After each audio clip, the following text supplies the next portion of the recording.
সবার সঙ্গে সবসময় তর্ক করতে নেই। কেউ যদি আপনাকে বলে গরু আকাশে উঠতে পারে, তাহলে তাকে আপনি জানান যে হ্যাঁ, আপনিও তাই বিশ্বাস করেন। কারণ সবসময় সবাইকে ঠিক ভুলটা বোঝাতে নেই, সবাইকে এক্সপ্লেনেশন দিতে নেই।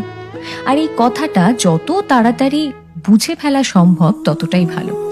অপাত্রে ভালোবাসার দান করতে নেই। আর কখনো কখনো নিজের থেকে বেশি অন্য কাউকে ভালোবাসতে নেই। নিজের সমস্ত দুঃখ কষ্টের কথা সবাইকে বলতে নেই। বিশেষ করে নিজের দুর্বলতাগুলো কারোর সঙ্গে শেয়ার করতে নেই। কিছু জিনিস একটু ব্যক্তিগত রাখা দরকার। হাত পেতে কখনো ভালোবাসা চাইতে নেই, কারোর কাছে প্রায়োরিটি চাইতে নেই। কেউ যদি সঙ্গে থাকতে না চায়, তাহলে তাকে জোর করে হাতে পায়ে ধরে আটকে রাখতে নেই। আর সব থেকে বড় কথা, যেখানে কদর নেই সেখানে থাকতে নেই। নিজের মূল্য সবার আগে নিজেকেই বুঝতে হবে। আর তাহলে শান্তি খুঁজতে গিয়ে ভুলভ্রান্তি কম হবে।